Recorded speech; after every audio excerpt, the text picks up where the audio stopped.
और प्रभु चरणों में जिसका विश्वास नहीं है, वो हाथ में आए हुए पदार्थ का भी उपभोग नहीं कर पाते, उपयोग नहीं कर पाते। देवताओं का विश्वास था ना, इसलिए हाथ से गया हुआ अमृत भी वापस मिल गया। और दैत्यों को विश्वास नहीं है, तो हाथ में आए हुए अमृत को भी वो पी नहीं पाए।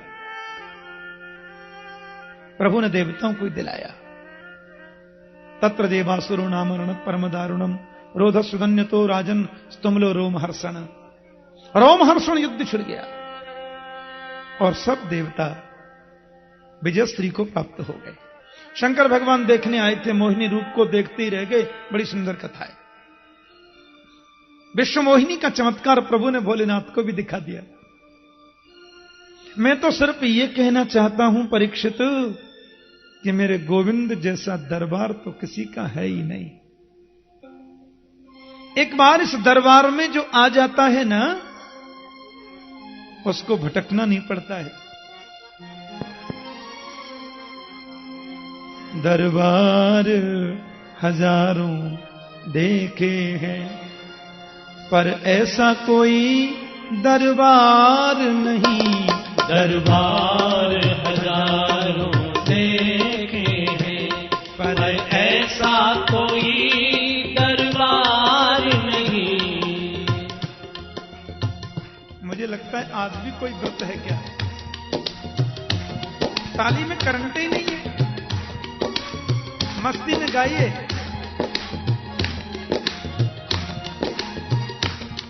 भाव से गाएं। दरबार हजारों देखे हैं, पर ऐसा कोई दरबार नहीं। ये दरबार हजारों देखे हैं, पर ऐसा कोई दरबार नहीं। जिस गुलशन में तेरा नूर नहीं, ऐसा तो कोई गुलजार नहीं। दरबार हजारों देखे हैं, पर ऐसा कोई दरबार नहीं। दरबार हजारों देखे हैं। आंसुओं के फिरते रहते हैं, दिन रात तुम्हारे कदमों में। आंसुओं के फिरते रहते हैं, दिन रात तुम्हारे कदमों में। आंसुओं के फिरते रहते हैं, दिन रात तुम्हारे कदमों में।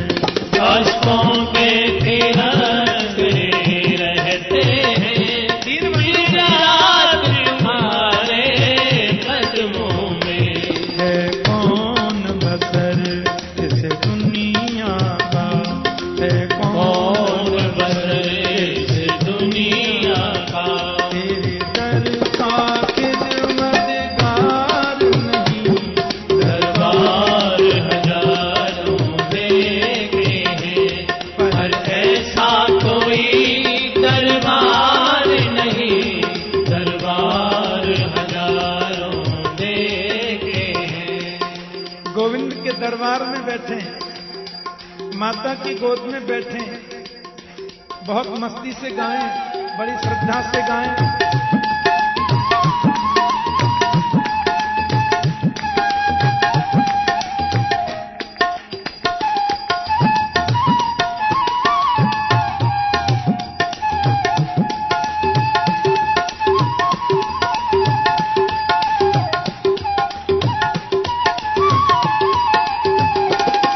वह नेत्र नहीं मोर पंख है बस, जिनसे प्रभु का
दम निकले। हसरत है तुमसे मनमोहन, जिस बात कराए दम निकले। तेरा एक नजारा काफी है, तेरा एक नजारा काफी है, बस और मुझे दरकार नहीं।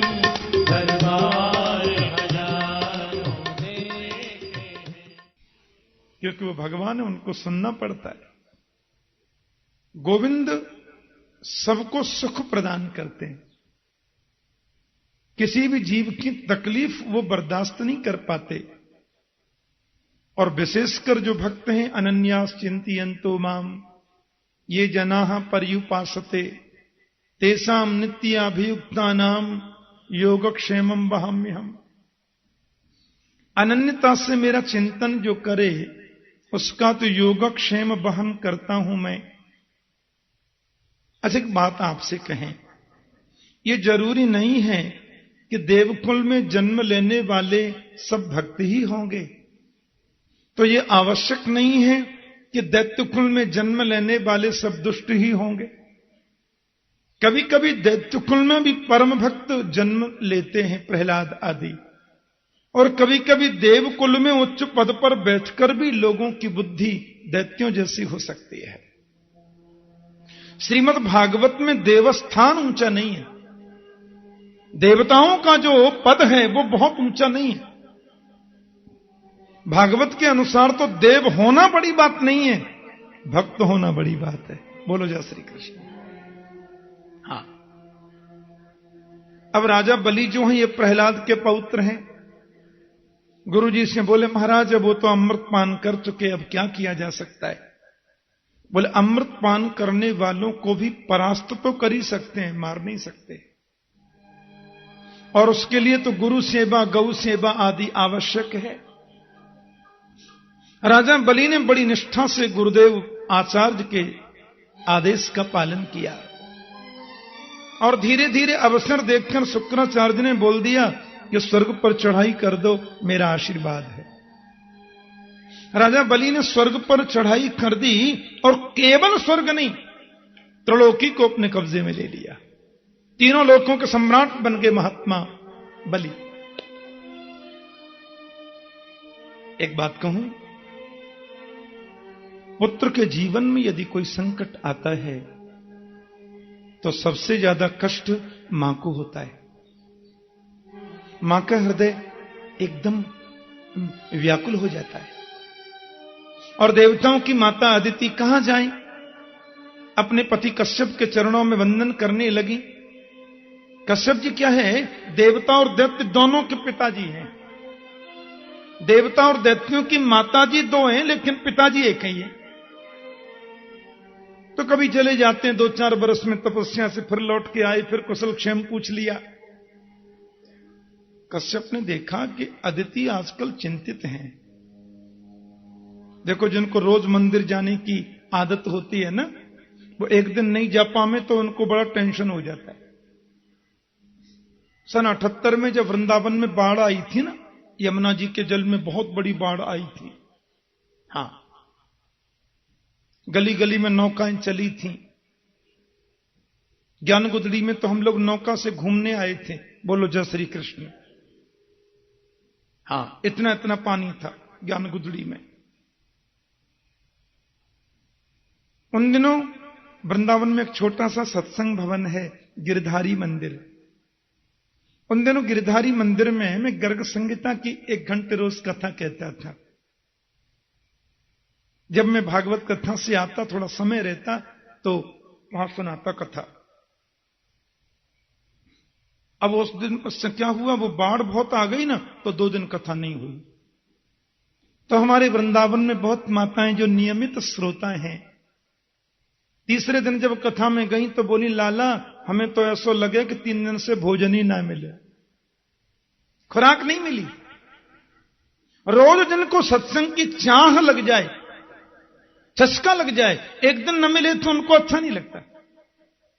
अब जिनका नियम है कि राधा रमण देव जी की मंगला आरती किए बगैर पानी नहीं पिएंगे, एक दिन मंगला नहीं मिली तो उनको अच्छा नहीं लगता। गुरु मंत्र की 10 माला जपनी, उसके बाद ही नाश्ता होगा। एक दिन नहीं जप पाए तो उनको अच्छा नहीं लगता। महात्मा कश्यप ने देखा ये उदास क्यों है। देवी, पूजा पाठ ठीक चल रहा है ना, सब काम नियम से हो रहा है ना, पर उदास क्यों है आप। बोली, भद्रम द्विजगवाम ब्रह्मन धर्मस्यास्य जनस्य च त्रिवर्गस्य परम क्षेत्रम गृहमेधीन गृहा इमे। सब ठीक से चल रहा है, पर एक बहुत कष्ट है। क्या बात है। मेरे पुत्र इंद्र के त्रिलोकी को बलि ने छुड़ा लिया, और मेरे पुत्र जो देवता हैं बेचारे मारे मारे डोल रहे हैं। पतिदेव, मैं आपसे क्या बताऊं, बहुत संकट में पड़ गए हैं। अच्छा, बलि ने कर लिया कब्जा। बोले, हां जी, अब मैं युद्ध नहीं चाहती, मैं किसी को मारना नहीं चाहती, किसी को तकलीफ देना नहीं चाहती। ऐसा पुत्र मेरे घर जन्म लेकर आ जावे जो देवताओं के त्रिलोकी को लाकर उन्हें सकुशल वापस दिला दे, ऐसी कृपा कर दो। कश्यप जी एक बार तो बड़े गंभीर हो गए। बोले, क्व देहो भौतिको नात्मा क्वचात्मा प्रकृते पर कस्य के पति पुत्राद्या मोहे कहीं कारणम। देवी, कौन किसका पुत्र, कौन किसकी माता। प्रभु ने कैसी ममता बनाई है, हैं? मेरे पुत्र को संकट आ गया तो मुझे कष्ट है, पड़ोसी के पुत्र को संकट आ जाए तो मुझे कुछ फर्क पड़ता नहीं। पर देवी, तुम्हारी भावना में हिंसा नहीं है और किसी के प्रति ईर्ष्या भी नहीं है, इसलिए मैं इतना सुंदर तुम्हें अनुष्ठान बताऊंगा जिसको पयोव्रत कहते हैं। फाल्गुनस्यामले पक्षे द्वादशाहम पयोव्रत। ये केवल 12 दिन का व्रत है पयोव्रत, इसका तुम्हें पालन करना है। ठीक है। प्रतिपद्दिनम आरभ्य यावत शुक्ल त्रयोदशी, प्रतिपदा से त्रयोदशी शुक्ल पक्ष फाल्गुन में यह व्रत तुम्हें करना होगा। माता दिति ने बड़ी निष्ठा, बड़े नियम से किया। यज्ञेश भगवान की पूजा बताई, बड़ी सुंदर स्तुति गाई, जैसा पति ने बताया विधि से किया। भगवान बोले, माता मैं आपके घर पुत्र बन के आऊंगा, मैं सब समझ रहा हूं। प्रभु आशीर्वाद आश्वस्त करके चले गए। इधर देवताओं ने भगवान से प्रार्थना की। भगवान ने कहा, देखो बहुत सीधी सीधी बात बोल देते हैं अपन। क्या? बोले, इस समय बलि के ऊपर हो गई है गुरु की कृपा, और गुरु मेहरबान तो चेला पहलवान। गुरुदेव की जिन पर कृपा हो जाए, भगवान होकर भी युद्ध में मैं भी उसे परास्त तो नहीं कर सकता। एकदम पक्की बात है।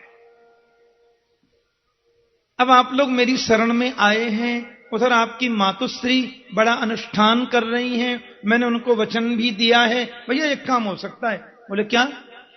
मैं स्वयं बामन बनकर के जाऊं, राजा बलि से त्रिलोकी की भिक्षा लेकर तुम्हें समर्पित कर दूं, इसके अलावा कोई उपाय नहीं है। बोलो, मंजूर है? देवता बोले, आपकी जैसी मर्जी महाराज। ठीक है, तो प्रतीक्षा करो, अपन आते हैं। तो श्रवणायाम श्रवण द्वादश्याम मुहूर्ते अभिजति प्रभु सर्वे नक्षत्र ताराद्या चक्रुस्तज्जन्म दक्षिणम। धीरे धीरे आ रहा है भादों का महीना। अच्छा, एक बात और बताएं, ये भादों का जो महीना है ना जी, वो जरा ज्यादा ही बढ़िया हो गया है। हां, मेरे कन्हैया का प्राकट्य किस महीना में हुआ? भादों में। किशोरी जी किस महीना में पधारी? भादों में। बलराम जी किस महीना में पधारे? भादों में। राजा परीक्षित को सुखदेव जी ने कथा किस महीना में सुनाई? इसलिए मेरे गोविंद बामन बनकर भी पधारे भादों में। भाद्रपद मास शुक्ल पक्ष द्वादशी तिथि और दिन के ठीक 12 बजे। एक बात और बता दें, ये भगवान जितने भी होते हैं ना हमारे यहां, सब 12 ही बजे होते हैं। फर्क केवल इतना है, कोई दिन में 12 बजे तो कोई रात में 12 बजे, पर भगवान 12 ही बजे आते हैं ज्यादातर। हाँ, ये 12 बजे का मुहूर्त ज्यादा अच्छा होता है ज्योतिष के हिसाब से, ज्योतिषी लोग बोलते हैं। तो महाराज भगवान तो आगे 12 बजे दिन में ठीक पधारे। अब माता जी देख करके गदगद हो गई। तम बटुम वामनम दृष्ट्वा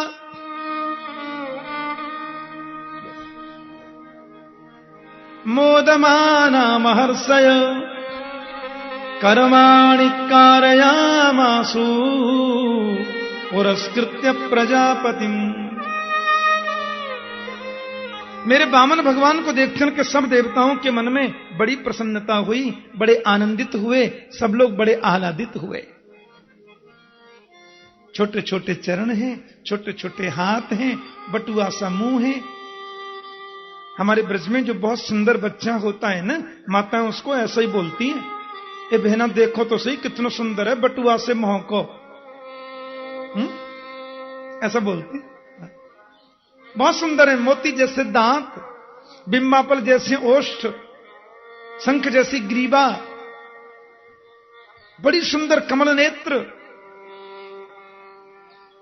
सुंदर है वामन भगवान, पर हैं टोटल 52 अंगुल के, 3.5 बिलांत के। अब उनको देखकर के सब देवता दौड़े, महाराज सपत्नीक पधारे, सबने पूजा करी। और सबसे पहले क्या हुआ, श्री बृहस्पति जी महाराज आए। बृहस्पति ब्रह्म सूत्रम मेखलाम कश्यपो ददात। ऋषि बृहस्पति जी ने वामन भगवान को पहले धारण कराया जनेऊ। बृहस्पति ब्रह्म सूत्रम, उन्होंने जनेऊ धारण करा दिया। माता ने कौपीनाथ छादनम, माता मैया बोली नंगाई खड़ा है बेटा, इसको मैं कम से कम कौपीन तो पहनाऊं। सो माता ने कौपीन धारण करा दी। देव छत्रम जगत पते, दिशाओं ने वामन भगवान को छत्र समर्पित कर दिया। और कमंडलुम वेद गर्भ कुशान सप्तर्षियो ददो, वामन भगवान को ब्रह्मा ने कमंडल दिया। और ये सप्तर्षि लोग हैं ना, उन्होंने वामन प्रभु को भजन करने को कुशा का आसन दे दिया। हाँ, अब देखो माला भी तो चाहिए, तो कहते हैं अक्षमाला महाराज सरस्वती आत्मा, देवी सरस्वती मां पधारी, उन्होंने वामन भगवान को रुद्राक्षमाला दे दी, अक्षमाला प्रदान कर दी। हाँ, पर भिक्षा कौन दे? भिक्षा का पात्र तो खाली है। तो भिक्षा माता कात्यायनी ने वामन भगवान को भिक्षा प्रदान कर दी। बोले जय श्री कृष्ण। कि भिक्षां भगवतीं साक्षात् उमादादंबिका सती। माता कात्यायनी प्रकट हुई, वामन प्रभु को आशीर्वाद दिया और उनके पात्र में भिक्षा भर दी। हीरे जवाहरातों से पूरा पात्र भर दिया। आहा, अन्नपूर्णा देवी के रूप में आकर के मां कात्यायनी ने उनको भोजन प्रसाद की व्यवस्था करी। इस प्रकार से सब हुआ। और बिल्कुल आधा मिनट में आकर के पंडित जी ने पूजा करवा दी। आधे से पौन मिनट भी लगे तो नहीं हो सकती। बोलो जय श्री कृष्ण। और मौन कराई, क्योंकि वो जब मंत्र बोलते हैं तो मुझे डर लगने लग जाता है। बोलो जय श्री कृष्ण। इसलिए उन्होंने मौन रूप से तुरंत पूजा करा दी। वामन भगवान गोपाल जी एक ही बात है। और महाराज देवताओं के मन में बड़ी प्रसन्नता हो गई। मतवारी जा की चाल मेरो यशोदा को लाल, मतवारी जा की चाल मेरो यशोदा को लाल, मतवारी जा की चाल मेरो यशोदा को लाल, मतवारी जा की चाल मेरो यशोदा को लाल। जाके घूंगर वाले बाल मेरो यशोदा को लाल, जाके घूंगर वाले बाल मेरो यशोदा को लाल, जाके घूंगर वाले बाल मेरो यशोदा को लाल, जाके घूंगर वाले बाल मेरो यशोदा को लाल, जाके ओठ लाल लाल मेरो यशोदा को लाल, जाके होठ लाल लाल मेरो यशोदा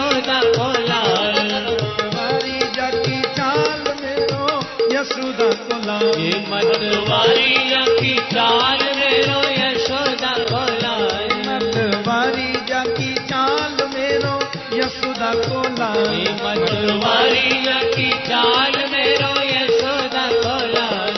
संग खेले ग्वाल वाल मेरो नंद जी को लाल। संग खेले ग्वाल वाल मेरो नंद जी को लाल। संग खेले ग्वाल वाल मेरो नंद जी को लाल। संग खेले ग्वाल वाल मेरो नंद जी को लाल। मतवारी जाकी चाल मेरो यशोदा को लाल। ये मतवारिया की चाल मेरो यशोदा को लाल। मतवारी जाकी चाल मेरो यशोदा को लाल। ये मतवारिया की चाल मेरो यशोदा को लाल।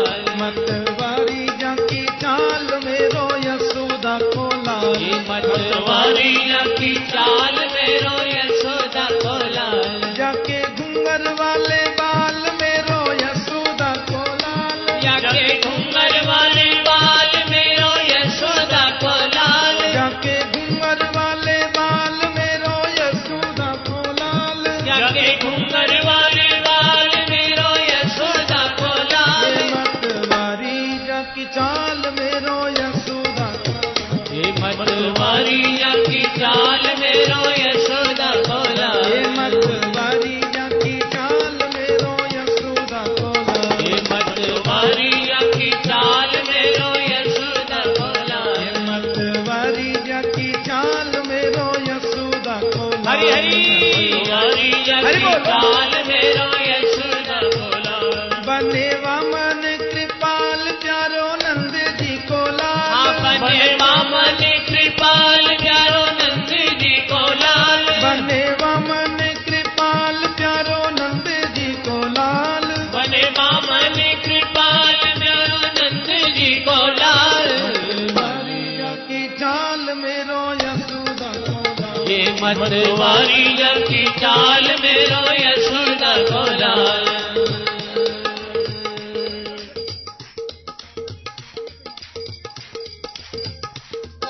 भगवान वामन का बड़ा सुंदर सबने दर्शन किया और सब लोग मन में आनंदित हो गए। वामन भगवान राजा बलि के यहां जाने से पहले वो भिक्षा में जो मिला था ना, माता जी को आज्ञा लेकर गुरु जी को देने लग गए। प्यार से बोलो जय श्री कृष्ण। और जैसे ही वो गुरुदेव को प्रदान करने लगे, गुरुजी बोले छोटी मोटी भिक्षा से अपना काम तो नहीं चल सकता, हमें प्रसन्न करना है तो राजा बलि के मंडप में जाइए और त्रिलोकी की भिक्षा लेकर के आइए।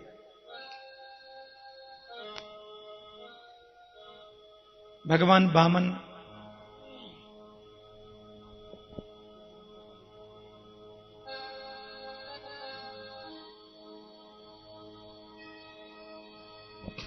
तो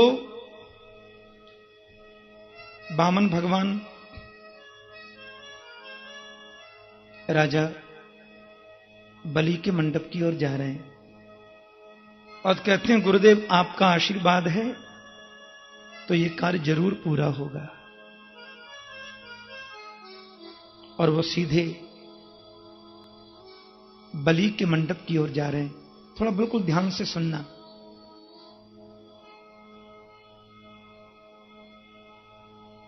बीच में थोड़ा व्यवधान आ जाने से फिर ध्यान भंग हो जाता है और आचार्य चरणों की आदत होती है, वो करते हैं जरूर गड़बड़। जय श्री कृष्ण। जो अपने विप्र बंधु हैं ना, वो ऐसा हो ही जाता है। वामन भगवान सीधे राजा बलि के मंडप की ओर जा रहे हैं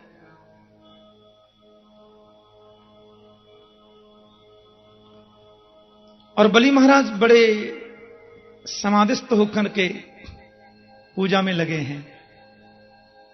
एक बात आपसे कहूं, जिस व्यक्ति को हम जानते नहीं, जिससे हमारा कभी का कोई परिचय नहीं, उसको देखते ही हमारा मस्तिष्क यदि झुकने लग जाए तो समझना उसमें दैवी शक्ति जरूर है। पक्की बात है, उसमें दैवी शक्ति जरूर है।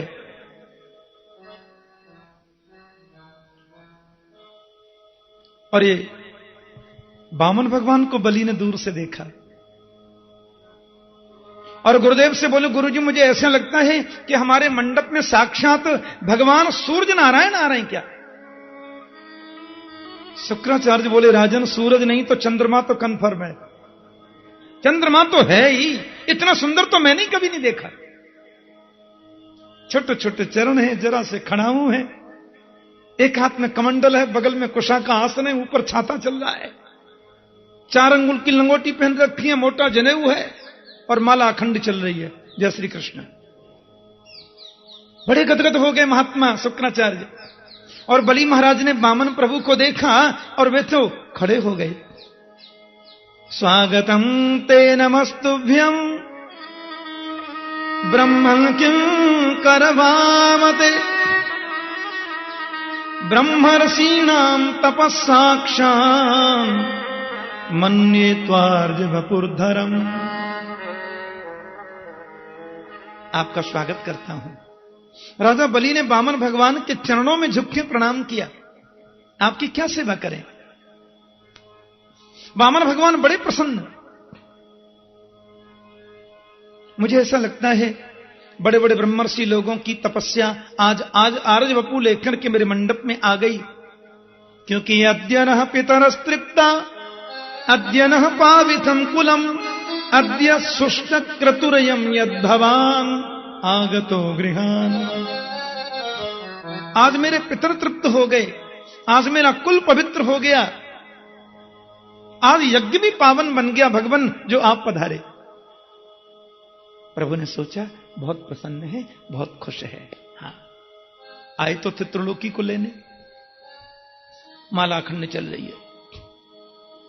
राजा बलि बोले, मेरा बहुत बड़ा सद्भाग्य, पूर्व जन्म के सुकृत उदय हो गए जो आप मेरे यहां पे पधारे हैं।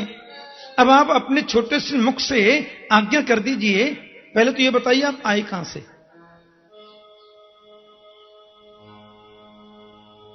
आपका आश्रम कहां है?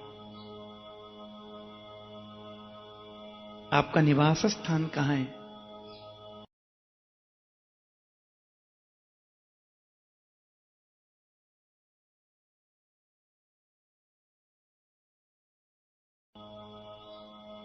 आपके गुरुदेव? बलि बोले, बोलते क्यों नहीं गुरुजी? गुरुजी बोले, दिख नहीं रहा, अखंड जाप चल रहा है, मंत्र जाप चल रहा है, बीच में कैसे बोलेंगे? बलि की और श्रद्धा हो गई और चरणों में गिर के बोले, आपके श्री मुखारविंद के दर्शन के बाद मुझे ऐसा लगता है कि मैं आपको बहुत कुछ दे दूं, लेकिन मैं आपको दूं और वो आपके काम ना आवे तो क्या फायदा है। इसलिए मैं चाहता हूं अपने श्री मुख से आप एक बार बोलो, क्या सेवा करूं? कि गाम कांचनम गुणबद्धाम अमृष्टम तथान्न में उत्तवा विप्रकन्या कि ग्रामान् समृद्धान् स्तुरगान् गजान् बतोर यथा अर्हत संप्रयच्छ। क्या सेवा करूं आपकी? आपको 2-4 हजार गऊ दान में दे दूं? सोने का महल बना के दान में दे दूं? सुनिए, आपका विवाह नहीं हुआ हो तो किसी ब्राह्मण की कन्या से आपका विवाह करा दें। पता नहीं क्यों आपके स्वरूप के दर्शन के बाद मुझे ऐसा लगता है कि मैं आपको बहुत कुछ दे दूं, मन के सब कुछ दे दूं। पता नहीं क्यों ऐसा लगता है। आप बोलो ना अपने छोटे से मुख से। कन्हैया ने देखा हमसे बड़ा प्रसन्न हो रहा है, बहुत आनंदित हो रहा है, 100 माला पूरी कर ली। आप बलि हैं? जी, आपने पहचाना, अच्छा पहचाना, मेरे को बलि बोलते जी। राजन, आपके पूर्वजों की स्मृति मुझे है और मैं उनका कहां तक ज्ञान कराऊं तुम्हें। उनका यश त्रिलोकी में फैला हुआ है।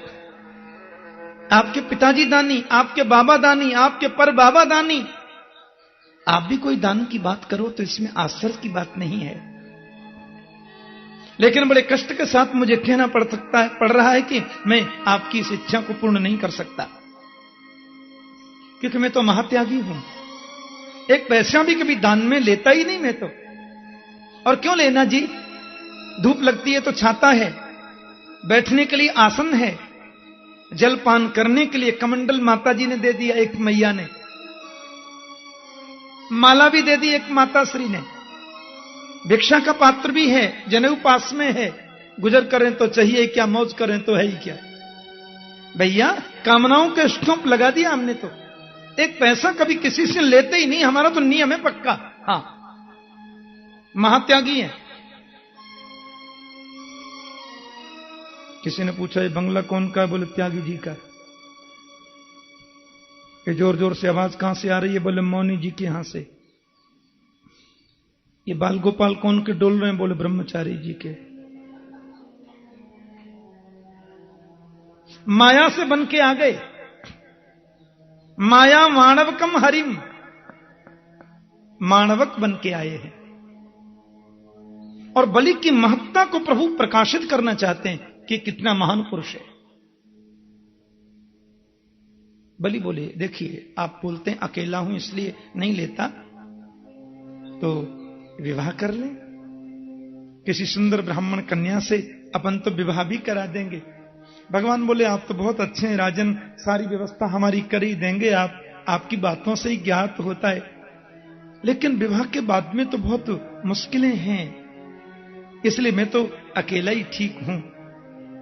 अब बाल गोपाल हुए तो पढ़ाई की व्यवस्था, रहने की व्यवस्था, भोजनादि की व्यवस्था बलि बोले हम सब करेंगे। शिक्षा के लिए भी हिरण्यकश्यप दानव विश्वविद्यालय है। आपके भोजन की, आवास की कोई अब व्यवस्था न होगी, आप हां करो। भगवान बोले नहीं, एक व्यवस्था आप न कर पाएंगे। मान लो विवाह हुआ, 2-4 बाल गोपाल हुए, उनमें कभी कभार एकांत कोई मर भी जाए, तो मरने के बाद में जो रोया जाता है उसकी व्यवस्था आप क्या करेंगे? बलि बोले रोना तो था नहीं पड़ोसी महाराज, अब बेटा आपका जाएगा तो मैं किराए पर रोने वाले तो नहीं बुला सकता। प्रभु ने कहा प्रियस्त्वाम रोत्स्यति, शास्त्र कहते हैं जिसको तुम प्रेम करते हो ना, वो एक दिन तो तुमको रुलाता ही है। ऐसा काम अपन करें ही क्यों जिससे रोना पड़े। छाता में ठीक है हम, हाँ, और कमंडल जो यही हमारे लिए बहुत कुछ है, अपन को नहीं चाहिए। चरणों में गिर के बोले कुछ तो आपको बोलना पड़ेगा, क्योंकि बिना आप कुछ लिए चले गए तो लोग क्या कहेंगे, इतना बड़ा ब्रह्मचारी विप्र आया और तुमने कुछ भी नहीं दिया। भगवान बोले देखो, आज 5 गांव दोगे, कल 50 की इच्छा होगी, 500 की इच्छा होगी, 1000 की इच्छा होगी। ये जो तृष्णा है ना, तृष्णा तेषुपजायते, ये बढ़ती चली जाती है। इसलिए मैंने तो अपनी कामनाओं को विराम दे दिया, मैं कभी किसी से कुछ मांगता नहीं हूं। अब मैं आपकी तरफ जब बार बार देखता हूं तो मुझे लगता है कि मैं कुछ ना लूं तो आपको बहुत तकलीफ होने वाली है। बलि बोला बहुत कष्ट होगा मुझे, बिना कुछ लिए चले गए तो इतना कष्ट को मैं आपको बता नहीं सकता। भगवान बोले मैं धर्म संकट में पड़ गया हूं, कुछ लेता हूं तो मेरा नियम बिगड़ता है और नहीं लेता हूं तो आपको कष्ट होता है। मैं सोच रहा हूं ऐसा कुछ करूं कि आपको कष्ट भी न हो और कदाचित मेरा नियम भी न बिगड़े। क्या करें? इसलिए तस्मात् त्रीणि पदान्येव व्रणे त्वद्वरदर्शभात् एतावतैव सिद्धोऽहम् वित्तम यावत् प्रयोजनम। तुम केवल 3 पैर पृथ्वी हमें दान में दे दो, बस लाभ हो गया ना। 3 पैर पृथ्वी ले रहे हैं इसलिए तुम्हें कष्ट नहीं होना चाहिए, और ज्यादा नहीं ले रहे हैं इसलिए अपना नियम भी नहीं बिगड़ना चाहिए। दोनों ही बात होगी। 3 पैर धरती। हां, बलि बहुत हंसे। ब्रह्मचारी जी माफ करना, तुम रहे बामन के बामन। अहो ब्राह्मण दायादा वाचस्ते बद्ध सम्मता, तुम बालो बालिश मति। आप बच्चे हो ना अभी, इसलिए आपकी मति भी बच्चों जैसी है, आपको जरा भी ध्यान नहीं है। त्रिलोकी के सम्राट के पास में आकर के 3 पैर धरती मांगते हैं आप हैं। हमारे ब्रज में कहते हैं अगम बुद्धि बानिया मध्यम बुद्धि जाट, तुर्क बुद्धि तुर्कुणा बामन चौपट पाट। मांगना भी नहीं आता। त्रिलोकी के सम्राट के पास आकर 3 पैर धरती। प्रभु ने मुस्कुराकर इशारे से देखा और मानो वो ये कहना चाहते हो बड़ा त्रिलोकी का राजा बनता है, तुम 3 पैर ही पूरे कर देना, अभी पता चलती है। भगवान ने कहा देखो हमने तो जो बोलना था सो बोल दिया, आपकी श्रद्धा को देख के बोला हमने। हाँ, 2.25 भी नहीं लेंगे, 3.25 भी नहीं लेंगे। और एक बात तो मैं कहना भूल गया, वो 3 पैर धरती जो मैं नापूंगा वो अपने पैरों से नापनी है, आपके पैर से नहीं। बलि बोले कर लो बात, 3.5 बुलान के टोटल हैं आप। अरे आपके 3 पैर में तो एक आसन भी बिछने वाला नहीं है। भगवान बोले जो बोलना था सो बोल दिया। अब जल्दी कमंडल में जल लेकर के आओ और आकर के संकल्प कर दो महाराज। 3 पैर धरती का क्या संकल्प करूं, बहुत शर्म आती है। भगवान का बिना संकल्प के तो हम लेते नहीं है। संकल्प का मतलब तो पूरा रजिस्ट्रेशन ही होता है ना जी। संकल्प के बाद मना नहीं कर सकते। हाँ, गुरुजी दोनों की वार्ताएं सुन रहे बहुत देर से शुक्राचार्य। आधा सेकंड को बाबा ने आंख बंद करी, बोले मुझे कुछ गड़बड़ लगता है। आंख बंद करी तो बामन में नारायण का रूप दिखाई दे गया। शुक्राचार्य तुरंत बलि का हाथ पकड़कर थोड़ी दूर ले गए, बोले राजन ये न बामन है न त्रेपन है, इनके चक्कर में बिल्कुल पड़ने की जरूरत नहीं है। बलि बोले तो कौन है? बोले ये सबई रोचने साक्षात भगवान विष्णुरव्यय कश्यपादितेर जातो देवानाम कार्य साधक। देवताओं के कार्य को सिद्ध करने के लिए परात्पर नारायण विष्णु ही तुम्हारे घर बामन बनकर के आए हैं। और मुझे बिल्कुल दर्पण में दिखाई दे रहा है, तुमने 3 पैर धरती देने का संकल्प इनको कर दिया राजन, तो ये 2 पैरों में त्रिलोकी को नाप लेंगे और 3रा पैर देने को तेरे पास कुछ नहीं बचेगा। ये तो बहुत अच्छा हुआ, संकल्प नहीं हुआ। मना कर दो, बिल्कुल 2 टूक मना। बोले मैंने देने लेने की कोई बात नहीं करी, पधारो फिर कभी आना। बलि बोले झूठ बोल जाऊं मैं? आप मेरे कुलगुरु हैं, आप मेरे कुल के आचार्य हैं, और आप कहते हैं कि मैं इनसे राम राम असत्य बोल जाऊं कि मैंने कोई बात देने लेने की नहीं करी। ये क्या कह रहे हैं आप गुरुजी? असत्य यानी कि झूठ? नहीं नहीं। शुक्राचार्य बोले यही तो तुम समझते नहीं हो राजन, बड़े ध्यान से सुनने की बात है। बोले 8 जगह ऐसी होती हैं राजन, जरूरत पड़ने पर परिस्थिति को ध्यान में रखते हुए एक बार यदि इन 8 जगहों में झूठ बोलना पड़े उसका दोष नहीं होता, पर यह छूट एक बार की है।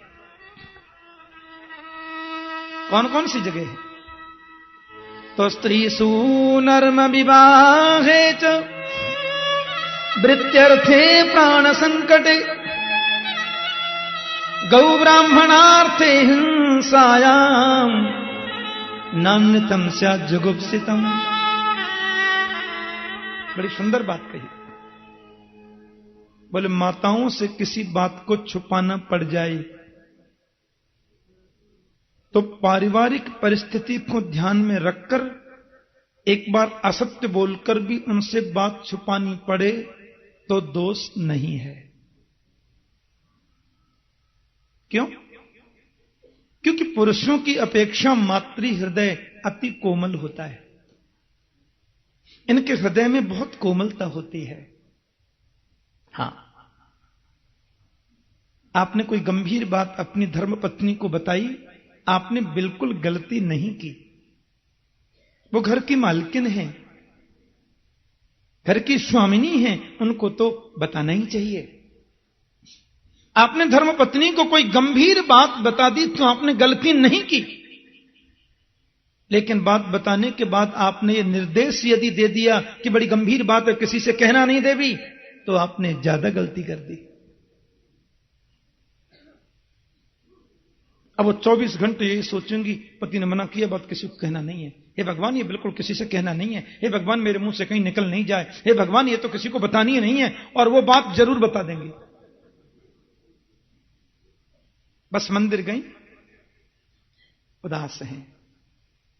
इनकी कोई मित्र मिली, सहेली, क्या बात है, उदास लगती हो? नहीं, कोई बात नहीं। हमसे छुपा रही हो? नहीं, कोई बात नहीं। देखो, अब बताने से आधी बात का वजन कम हो जाता है। हाँ, नहीं, कोई बात नहीं।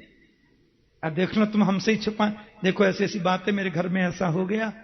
हे भगवान, मैंने तुमसे कह दिया, तुम किसी से मत कहना। ना, मेरी तो ये आदत ही नहीं है। और ये तुम सत्य समझ लो कि मेरे मुंह से बात कभी जीवन में निकलेगी नहीं, ये स्वभाव ही नहीं मेरा तो। हाँ, फिर उनको तीसरी मिल गई। बातों में ऐसा, हाँ, ये तो उनके घर भी ऐसा हुआ था। हे भगवान, मैंने तुमसे कह दिया, देखो तुम किसी से मत कहना। उनकी पत्नी ने मुझे बड़े विश्वास में लेके कहा था। ना, मेरा तो ये स्वभाव ही नहीं है। तो अति कोमलता, इसमें निंदा नहीं है, ध्यान रखना। ये मातृ हृदय की कोमलता, प्रभु ने उनको कोमल ज्यादा बना दिया। अब आपने कोई बात बता दी, पीछे से आपका कोई शत्रु आया और झूठे के आंसू बहा करके आपकी पत्नी के सामने बैठकर रोने लगा। ये रोना तो किसी का देख ही नहीं सकते। अब आपका शत्रु रोते रोते आपकी अनुपस्थिति में जो कुछ भी इनसे पूछेगा सब बता देंगी, और वो तो जरूर बता देंगी जिसके लिए मना किया था। अगला आदमी रो रहा है, इसलिए विशेष परिस्थिति यदि ऐसी लग रही हो कि यह बात बिल्कुल आउट नहीं होनी चाहिए, तो पत्नी से भी छुपाना पड़े और उसके लिए कदाचित एक बार असत्य बोलना पड़े, तो एक बार की यह बिल्कुल छूट है, जो परिस्थिति उससे ज्यादा बड़ी है। तीसरी बात, युधिष्ठिर जी का साथ भी है, ये बात तो सब लोग जानते हैं। महाराज कर्ण जो थे, माता कुंती के पुत्र थे, सबको मालूम है। महाभारत के 3 जो विशिष्ट वीर हैं, योगेश्वर कृष्ण, भीष्म पितामह और श्रीमान कर्ण, ये सर्वश्रेष्ठ 3 वीर हैं महाभारत के। कर्ण के बारे में तो क्या बताएं। हिंदी में एक पुस्तिका पढ़ता था मैं बचपन में, नाम था रश्मि रथी। क्या गजब का चित्रण है कर्ण के चरित्र का। पर कर्ण ने दुर्योधन से मैत्री की और युद्ध में अर्जुन के हाथों मारे गए, सब लोग जानते हैं। अब क्योंकि मारे गए जितने कौरव हैं वो युधिष्ठिर जी के ताऊ के बेटा हैं, भाई हैं, सगोत्री हैं, इसलिए युधिष्ठिर जी महाराज सबको पिंडदान कर रहे हैं, सबको पिंडदान दे रहे थे। माता कुंती ने आके कहा, एक कर्ण के नाम से भी दे दो बेटा। बोले क्यों? कर्ण हमारी जाति का नहीं, बिरादरी का नहीं, गोत्र का नहीं, खानदान का नहीं माता। फिर कर्ण का पिंडदान मैं कैसे करता हूं, उसको श्राद्ध मैं कैसे कर सकता हूं? माता कुंती की आंखों में आंसू आ गए। तू कैसी बात कर रहा है बेटा? अरे कर्ण तो तेरा खास बड़ा भाई था। युधिष्ठिर बोले क्या कहती हैं आप माता? बोले कुंती भोज राजा जिन्होंने मुझे पाला दत्तक पुत्री के रूप में, जब मैं वहां पर थी बचपन में तो संत दुर्वासा आए थे बेटा। मैंने बड़ी निष्ठा से उनकी सेवा की, समय पर जल देना, फूल पहुंचाना, माला पहुंचानी। जाते समय दुर्वासा इतने प्रसन्न हुए मुझसे, बोले बेटी तूने बहुत सेवा की है, मांग क्या चाहिए? मैंने कहा बाबा कुछ भी नहीं चाहिए। जाते जाते वो मुझे मंत्र देकर चले गए बेटी, इस मंत्र से जिस किसी देवता का तू आमंत्रण करेगी वो देवता तुरंत तेरे सामने उपस्थित हो जाएगा। और वो चले गए। अब मैंने एक दिन ऐसे ही कुतूहल बस मंत्र पढ़ा सूरज को और देखा, सूरज आ गए। सूर्य नारायण बोले, क्या चाहिए बोलो। मैंने कहा नहीं चाहिए कुछ नहीं, मैंने तो वो मंत्र की परीक्षा के लिए आपको ऐसे ही बुला लिया, क्षमा करें। सूर्य ने कहा नहीं, ऐसा नहीं हो सकता, हम लोग देव हैं, आते हैं तो कुछ देते हैं। अब देवी, आपके यहां मेरे जैसा सुंदर पुत्र प्रकट होगा। कुंती बोली, क्या कह रहे हैं आप, मैं तो कुमारी हूं महाराज। नहीं नहीं, मुझे ये, आप जाइए और ये वरदान मेरे को नहीं चाहिए। सूर्य बोले, आप कन्या ही रहेंगी, ये तो मंत्र शक्ति से होगा। लेकिन मैं समाज को क्या बताती युधिष्ठिर, मैंने डर की वजह से, लोक लाज की वजह से उस बच्चे को लता पत्रों में लपेटकर गंगा में प्रवाहित कर दिया। और बालक गंगा में बहता जा रहा है तो अधिरथ नाम के सूत, जिनकी पत्नी का नाम है राधा, तो अधिरथ नाम के सूत की पत्नी राधा ने मेरे बच्चे को नदी से लेकर गोदी में उसको आश्रय दिया। और कुंती का पुत्र जो कौन्तेय कर्ण है वो राधा का पुत्र राधेय हो गया। तेरा खास बड़ा भाई था। महात्मा युधिष्ठिर जी की आंखों में आंसू छल छला गए। माता, ये तुमने क्या किया, इतने बड़े अतिरथी वीर को तुमने कितनी सहजता से मरने दिया, ये बात मुझे पहले क्यों नहीं बताई। मैं जब कभी कर्ण के पैरों की ओर देखता था तो मुझे लगता तो था कि कर्ण के पैर माता कुंती के चरणों से मेल क्यों खाते हैं। मैंने तो कभी सोचा ही नहीं कि कर्ण हमारा भाई हो सकता है। और ये गंभीर बात तुमने हमसे छुपाई माता। मैं शाप देता हूं कि आज के बाद कोई वंदनीय माता भी अपने हृदय में किसी बात को बहुत काल तक छुपाकर नहीं रख सकेगी। तो शायद युधिष्ठिर जी का शाप भी इनके हृदय की कोमलता में एक कारण बन गया हो। इसलिए अति गंभीर विषय पर ज्यादा आवश्यकता दिखाई देती हो, एक बार, यानी कि सिर्फ एक बार माताओं से भी किसी बात को छुपाने में हमें असत्य का आश्रय लेना पड़े, एक बार की छूट है। स्त्री सु और नर्म हंसी मजाक में हमारे मुख से झूठ निकल जाए, देखो वो सत्य तो नहीं है, लेकिन उस असत्य का दोष नहीं होता। विवाहे च, अब शादी विवाह में किसी कन्या की हमें थोड़ी ज्यादा ही प्रशंसा करनी पड़े। अब कई बार ऐसा हो जाता है, महाराज आप उस परिवार में कथा के लिए पधारे थे, उसी परिवार की बेटी हमारे घर में बहू बन के आ रही है, आपने देखा होगा कैसी है कन्या। अब भले ही मैंने उसको देखा नहीं है, तो अभी एक बार तो मुझे जरूर कहना चाहिए, बहुत सुशीला है, बहुत अच्छी है, बहुत शिक्षित है।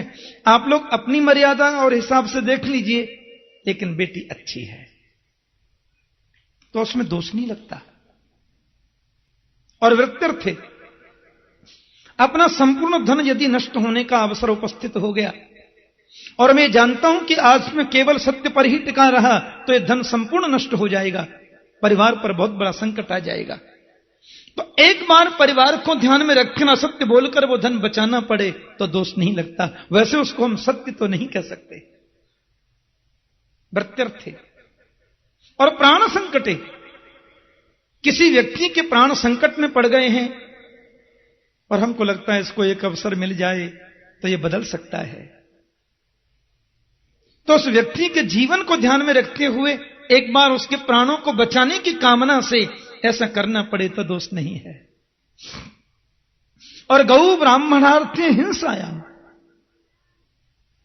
शास्त्र कहते हैं गौ हत्या को रोकने के लिए तो हमें कुछ भी करना पड़े करना चाहिए, उसके लिए कोई दोष नहीं है। ब्राह्मण की वृत्ति की रक्षा के लिए या किसी भी प्राणी की हिंसा को रोकने के लिए एक बार ऐसा करना पड़े तो उसमें दोष नहीं होता। आपके पूरे धन को नष्ट होने का समय आ गया, और वैसे भी प्रजा की संपत्ति के 15% से ज्यादा दान करने का भी आपको अधिकार नहीं है। इसने महाराज आप मना कर दीजिए, मैंने देने की कोई बात नहीं की, पधारिए, जाइए। राजा बलि ने बहुत सुंदर बात की कही, महाराज मेरे तो दोनों हाथों में लड्डू हैं, यदि साक्षात भगवान हैं तो सब कुछ लूट करके ले जाएं, परवाह नहीं है। लोग ये तो कहेंगे बलि क्या भगवान भी मांगने को आए, तेरे द्वार खड़ा भगवान भगत भर दे रे झोली। और यदि ये भगवान नहीं है, कोई ब्रह्मर्षि है, तो मेरे भारत का ऋषि जितना बोलता है उतना ही लेगा, उससे 1 इंची भी ज्यादा नहीं ले सकता। भारत के ऋषि तो वचन के ही धनी होते हैं। भगवान मुस्कुरा के बोले, सुनिए, आप गुरु और शिष्य दोनों की कोई गोपनीय मंत्रणा चल रही है क्या? तो फिर मैं जाता हूं, अभी इच्छा नहीं है तो रहने दो, फिर हम भी आ जाएंगे। बलि ने कहा, महाराज 2 मिनट बाद किसने देखा? गुरु जी आप रुकिए। विष्णु पुराण में तो आता है कमंडल की नली में भी बैठ गए थे शुक्राचार्य आचार्य जी। भगवान ने कुशा के आसन से उसमें ऐसे करके कहते हैं उनकी एक पधरा दी। बोलो जय श्री कृष्ण।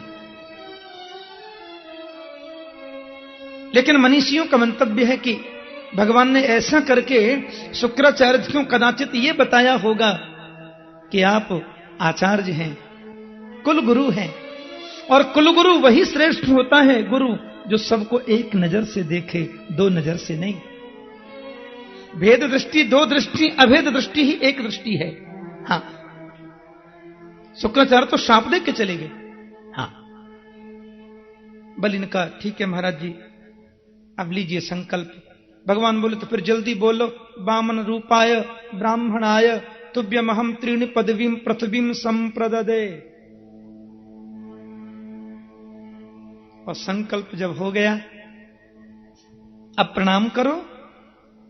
बलि ने साष्टांग दंडवत करी और उठकर के देखा तो जहां भगवान का मुखारविंद था वहां तो चरण ही है।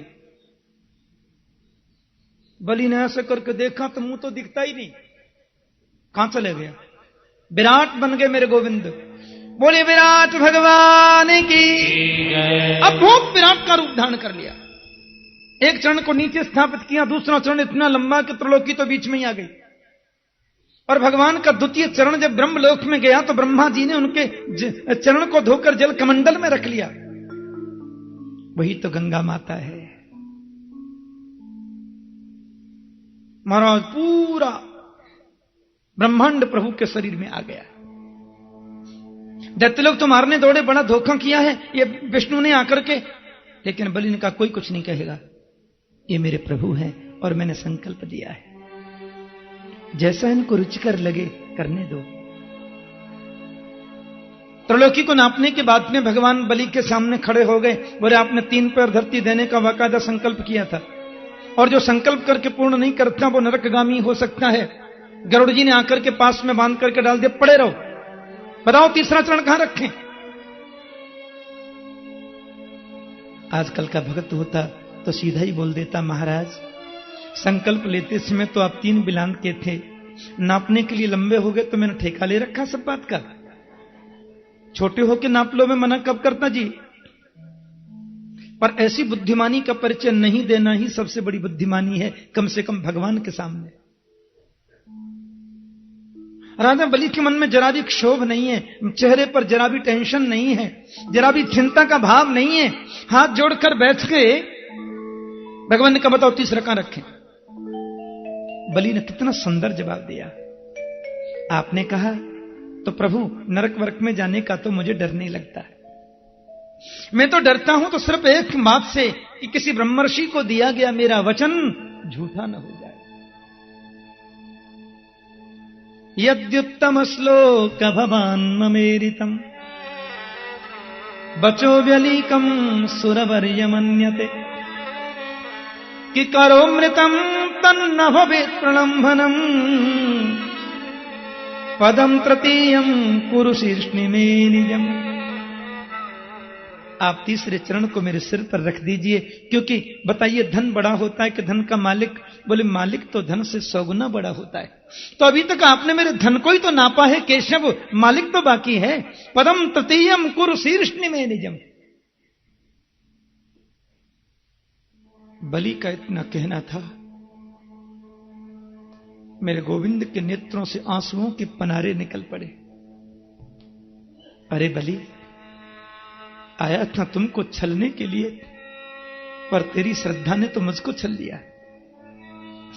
आया था तुम्हें लूटने के लिए, पर तेरे प्यार ने मुझे लूट लिया। तीसरा चरण प्रभु ने बलि के सिर पर रखा, लेकिन बलि की पत्नी तो बलि से भी 4 हाथ आगे। भगवान से मुस्कुरा के बोली कि क्रीडार्थमात्मन इदम त्रिजगत कृतम ते साम्यम तु तत्र कुधियो परईश कुर्जु। ये पूरा विश्व प्रपंच आपकी क्रीड़ा है।